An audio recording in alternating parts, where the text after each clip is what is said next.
أعوذ بالله من الشيطان الرجيم. Formas intermedias en Richard Dawkins y los sueños de los darwinistas. La teoría de la evolución afirma que una especie se convierte en una nueva especie con cambios muy pequeños. Sin embargo, para probar esto, se deben encontrar especies intermedias pertenecientes a los cambios en cuestión y estas deben presentarse como evidencia científica. La supuesta especie intermedia debe haber desarrollado nuevos órganos, sistemas o miembros a partir de una especie ancestral ficticia. Sin embargo, tales transformaciones fantasiosas, que involucran prueba y error y se afirma que toman millones de años, darán como resultado especies intermedias sin éxito con la mitad de las extremidades o la falta de órganos. Lo que es notable es que no hay una sola forma intermedia en el registro fósil que sea testigo de tal cambio. Contrariamente a las expectativas de los evolucionistas, el registro fósil está lleno de especies vivas con órganos y sistemas completos y completos. Sin confusión en el registro fósil, se espera que un mundo dominado por Tessers traiga consigo el caos. Es imposible que los seres vivos tengan simetría o estética en tal sistema imaginario. De hecho, es imposible que exista vida en un mundo dominado por las coincidencias. Las mutaciones, que se presentan como el llamado mecanismo de evolución, provocan distorsiones y deficiencias en el ADN, y como resultado surgen estructuras distorsionadas e irregulares, trastornos en órganos y sistemas. De acuerdo con la afirmación de la evolución, deberíamos haber encontrado especímenes fósiles de criaturas extrañas que habían mutado y, por lo tanto, no pudieron sobrevivir. Sin embargo, no hay un solo ejemplo. Esta situación, que plantea un gran problema para los evolucionistas, fue admitida por primera vez por Charles Darwin. Sí, de hecho, las especies han evolucionado lentamente a partir de otras especies. ¿Por qué no encontramos número de formas de transición? Porque toda la naturaleza está totalmente definida y en su lugar, y no en un caso.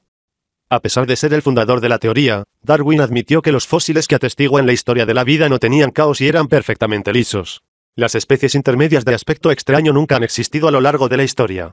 Cuando la especie apareció por primera vez en el registro fósil, tenía órganos completos y extremidades simétricas. Innumerables tipos intermedios. Siempre nos encontramos con especímenes fósiles de seres vivos completos y completos en el registro fósil. Algunos de ellos pertenecen a criaturas que emergieron con extremidades perfectas y luego se extinguieron, y algunos de ellos pertenecen a criaturas que emergieron con su apariencia actual hace millones de años y todavía están vivos hoy. Las formas de vida intermedias que desarrollaron características intermedias, como afirman los evolucionistas, no existen. No se ha encontrado ni un solo fósil intermedio en el registro fósil. De acuerdo con las afirmaciones evolucionistas, el número de especies intermedias imaginarias debería haber sido múltiplos geométricos del número de especies conocidas hoy. El llamado árbol evolutivo debe estar lleno de especies fallidas y tener numerosas ramas que no continúan. Este número se puede expresar en trillones.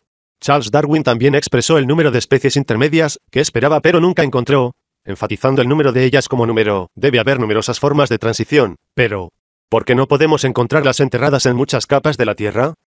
¿Porque cada estructura geológica y cada capa no está llena de tales conexiones? Como enfatizó Darwin, si la afirmación de la evolución fuera cierta, casi todos los estratos geológicos deberían haber estado llenos de tales intentos fallidos, es decir, especies intermedias de aspecto extraño. En cada capa fósil excavada, debería haber ejemplos de especies intermedias ficticias, que deberían contarse por billones. Sin embargo, la situación es exactamente la contraria. Los fósiles refutan la evolución al no mostrar un solo ejemplo de forma intermedia. La verdad de que las especies permanecen sin cambios. La paleontología, que es la ciencia de los fósiles, revela que las especies vivas no han cambiado y que los seres vivos se han mantenido constantes a lo largo de su vida en la Tierra. El famoso paleontólogo evolucionista Niels Eldredge también afirmó que este es un hecho innegable. La éstasis ahora está ampliamente documentada como un curso paleontológico dominante en la historia evolutiva de las especies. Es un hecho obvio que las especies vivas surgieron en la Tierra en su forma completa de repente y permanecieron sin cambios a lo largo de su existencia. Esta es una situación que nunca puede ser reivindicada por ningún paleontólogo y siempre se admite. Uno de los principales evolucionistas, el paleontólogo e historiador de la ciencia estadounidense Stephen Jay Gould, escribió sobre estas dos características más destacadas del registro fósil. La historia de la mayoría de las especies fosilizadas revela dos características distintas que contradicen la evolución gradual. Éstasis, la mayoría de las especies no muestran cambios de dirección durante su existencia en la Tierra. Sus estructuras cuando aparecieron por primera vez en el registro fósil son las mismas que cuando desaparecieron de los registros. El cambio morfológico suele ser limitado y no tiene una dirección específica. Emergencia repentina, en cualquier área local, una especie no emerge gradualmente, experimentando una diferenciación gradual de sus antepasados, aparece de repente y, totalmente formado. Gould continúa con sus confesiones en un artículo de la revista Natural History. La éstasis, o ningún cambio en absoluto, de muchas especies fósiles a lo largo de su vida geológica ha sido implícitamente confirmada por todos los paleontólogos, pero nunca estudiada a fondo. La prevalencia de la éstasis se ha convertido en una característica vergonzosa del registro fósil, pero una declaración de ausencia se dejó como ignorada. Atlas de la creación y fósiles dicen, no hemos cambiado. Como puede ver, comparar fósiles con especímenes actuales y mostrar que no ha habido cambios no es más que una divulgación pública de un hecho conocido. Este hecho, que siempre ha estado oculto a la sociedad, fue llevado a las masas y difundido con el Atlas de la Creación, la obra gigante del autor Adnan Oktar, conocido por el seudónimo de Harun Yahya. La paleontología ha demostrado que las especies no surgieron con cambios lentos a lo largo de millones de años, como se afirma, sino que surgieron milagrosamente en su estado perfecto de repente. Con el trabajo del señor Adnan Oktar, se sacaron a la luz hallazgos y fósiles que habían estado ocultos al público durante muchos años, y se descifraron los secretos de los evolucionistas. Aunque en esta extraordinaria obra solo se exhiben unos 2000 fósiles con fotografías detalladas, el número de fósiles clasificados que se conservan en almacenes de universidades o museos es de unos 700 millones. El hecho de que algunos evolucionistas, que no pueden digerir los hechos, traten de hacer críticas injustas al escribir escenarios sobre solo 3-4 fósiles incluidos en el Atlas, es muy nefasto en términos de revelar su situación. Estas críticas están lejos de ser científicas y no van más allá de la sátira. Porque se sabe que hay miles de otros ejemplos de los fósiles en cuestión en la literatura científica. ¿Buscando antepasados? Imaginarios con las matemáticas. Los evolucionistas sostienen que el hombre y el chimpancé comparten un ancestro común. Si bien un día se dice que los chimpancés son los más cercanos a los humanos, luego la especulación se alarga a medida que en realidad se acercan más a los bonobos. Entonces, si bien no se puede mostrar evidencia de ninguna transformación, ¿sobre qué base establecen los darwinistas lazos de parentesco? Es aquí donde los evolucionistas producen fórmulas estadísticas de su propio origen que no tienen validez científica.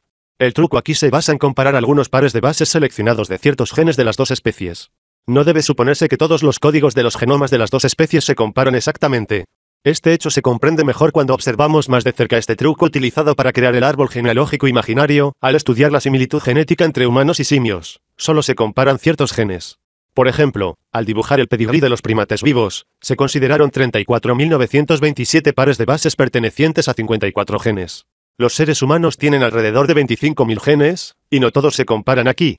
Si bien los evolucionistas afirmaron inicialmente que había una diferencia del 1% entre el genoma del chimpancé y el humano, más tarde se aceptó que esta diferencia era del 4%. Esta relación corresponde a unos 35 millones de nucleótidos. Los evolucionistas están en busca de un mecanismo imaginario por el cual se cierra esta diferencia. Para ello proponen mutaciones que hacen cambios en el ADN, añaden y quitan códigos, pero al hacerlo dañan por completo al organismo. Afirman que retroceden en la historia de esta manera, que las mutaciones ocurren a intervalos regulares y que necesariamente tienen efectos beneficiosos, lo cual es imposible, y hacen cálculos falsos sobre cuándo las dos especies podrían haber divergido. No hay fósiles de un ancestro común imaginario, ni hay especies intermedias. Sin embargo, los evolucionistas presentan cálculos que no tienen validez científica para el público como si fueran reales bajo el título de predicción. Con base en esta afirmación, se ingresaron datos ficticios en la computadora se ejecuta bajo el nombre de fórmula bayesiana, y como resultado de cálculos realizados con datos ficticios, se afirma que se ha alcanzado el ancestro común imaginario hace 5-7 millones de años. Enfoque bayesiano en estadística y errores científicos debido a presuposiciones. La fórmula bayesiana, utilizada en algunos cálculos estadísticos, proporciona un análisis retrospectivo de una afirmación en particular. La fórmula bayesiana se utiliza para calcular las probabilidades condicionales. Entonces, si alguien afirma que las dos especies eran una antes, la fórmula funciona para confirmar esta hipótesis falsa y calcula cuántos millones de años habrían pasado antes de que se cerrara la brecha de 35 millones de nucleótidos. Sin embargo, en realidad, la diferencia de 35 millones de nucleótidos nunca se ha cerrado, pero como el reclamo se ingresa de esta manera, la fórmula saca una conclusión de una forma u otra. Esta es la razón por la cual el enfoque bayesiano se conoce como el grado en que una persona cree en cualquier evento, en lugar de confiar en la evidencia física. Como puede verse, las lagunas en los genes se han cerrado en la mente con fórmulas informáticas, y la historia de la vida se ha escrito arbitrariamente. Está claro que tales estudios realizados con la premisa de «hay evolución» no tienen un aspecto científico y sirven a propósitos puramente ideológicos. Esta mentalidad, que está lejos de poder explicar cómo incluso un solo gen en el que se codifica la información surgió por sí mismo, utiliza la genética como una tapadera a su manera. La paleontología, la histología, la bioquímica y todas las demás ramas de la ciencia revelan que la vida es tan compleja que no puede haber surgido por casualidad.